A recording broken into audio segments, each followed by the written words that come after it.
Hello students, I am your computer teacher from Happy Cambridge School. Today my topic is about entrepreneurship skills, Unit 4. Other example of entrepreneur, Sushma the toy maker. Sushma is a mother of 2 young kids. Sushma माँ है 2 बच्चों की. She saw some parents giving their children mobile phones to play with while others gave plastic toys. वो देखती है कि जो parents हैं वो अपने बच्चों को या तो प्लास्टिक के टॉयज देते हैं खेलने के लिए या तो मोबाइल फ़ोन दे देते हैं. Both of these are bad for the kids and the environment. उसने महसूस किया कि ये दोनों ही चीज़ें बच्चों के लिए भी और एनवायरनमेंट के लिए भी ठीक नहीं हैं. यानी कि उसने अपॉर्चुनिटी को देखी अपने लिए, वहाँ के सराउंडिंग को वो क्या कर सकती है. She wanted her children to enjoy playing with toys which are good for their brain and did not cause health problems. उसने सोचा कि मैं बच्चों के लिए ऐसा क्या कर सकती हूँ जो उनके लिए हेल्दी हो और वो एनवायरनमेंट को भी नुकसान ना करें. She came up with the idea of making wooden toys. उसने आइडिया लिया कि क्यों ना वो लकड़ी के टॉय बनाना शुरू करे, which are not only fun to play with but also help kids learn as they play with them. उसने आइडिया लिया कि वो लकड़ी के खिलौने टॉयज बनाना शुरू करे. अब उसने लकड़ी के खिलौनों को बनाना शुरू किया. उसने उनकी फ़ोटो क्लिक की, अपने फ्रेंड्स को भेजी और उनके फ्रेंड्स ने भी जो है बहुत ज़्यादा एक्साइटेड हुए उनके फ्रेंड्स, और उन्होंने उनसे नए तरीके के टॉयज भी खरीदे. Her best friend told her that the toy she had bought had sharp edges and had hurt her child.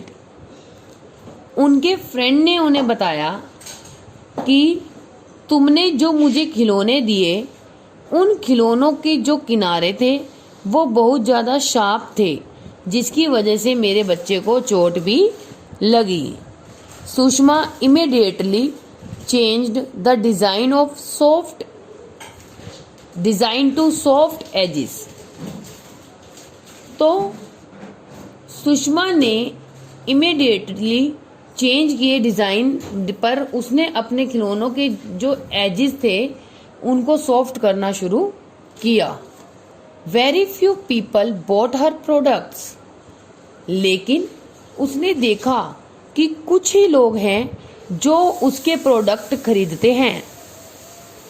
She made huge efforts to purchase her customers to buy her toys, specifying the excellent qualities of her products. उसने लोगों को qualities भी बतानी शुरू की. Customers को उसने बहुत एफर्ट किया कि किस तरीके से लोग उसके सामान को खरीदें. अब उसने सोचा कि जो कस्टमर हैं, जो पेरेंट्स हैं, वो किस तरीके का सामान खरीदना पसंद करते हैं. She did not give up and tried to understand the buying pattern of parents as customers. Soon she realized that people preferred to buy toys for their kids from established and permanent shops. उसने देखा कि जो लोगों को पसंद है जो permanent shops हैं, ऐसी दुकानों से लोग सामान खरीदना पसंद करते हैं।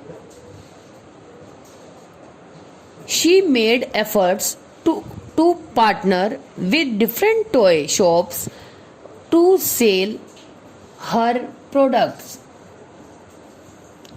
वहां पर उसने पार्टनरशिप पर काम करने की बात की और उसने सामान शॉप पर रख दिया। उसने अपनी खुद की भी एक वेबसाइट बनाई। She also created a website to sell her products online. अपने प्रोडक्ट्स को ऑनलाइन सेल करने के लिए उसने खुद भी एक वेबसाइट बनाई। तो यहाँ पर हमारे पास आज की डेट में बहुत सारे ऑप्शंस हैं। अमेज़ोन है, फ्लिपकार्ट है और बहुत सारी ऐसी वेबसाइट्स हैं जहाँ पर आप ऑनलाइन अपना खुद का बिजनेस कर सकते हैं। इट मीन्स अगर आपके पास कोई आइडिया है और आप कोई सामान बेचना चाहते हैं तो आप अमेज़ोन पर या फ्लिपकार्ट पर या अदर वेबसाइट्स जो हैं, सेलिंग वेबसाइट्स हैं, वहाँ पर आप अपना अकाउंट क्रिएट कर सकते हैं। वहाँ पर आप अपने प्रोडक्ट्स को सेल कर सकते हैं और उसमें कुछ परसेंट आपको कंपनी को देना होता है और कुछ आपका अपना मार्जिन, उसमें मार्जिन एरिया होता है। इस तरीके से उसने देखा कि जब उसने इस तरीके का काम किया, after 2 years the demand for her toys increased and soon she was selling her toys not only in India but also in other parts of the world. 2 साल बाद उसका बिजनेस इंक्रीज करने लगा। लोगों ने टॉयज खरीदने शुरू किए। इतना ही नहीं, इतना हुआ कि उसके खिलौने देश में ही नहीं बल्कि विदेश में भी उनके खिलौने जो हैं सेल होने लगे। तो इस स्टोरी से हमें क्या क्या क्वालिटीज़ पता लगती है कि एक एंटरप्रेन्योर के अंदर क्या क्या क्वालिटीज़ होनी चाहिए, इसे हम अपनी नेक्स्ट क्लास में कंटिन्यू रखेंगे। Thank you.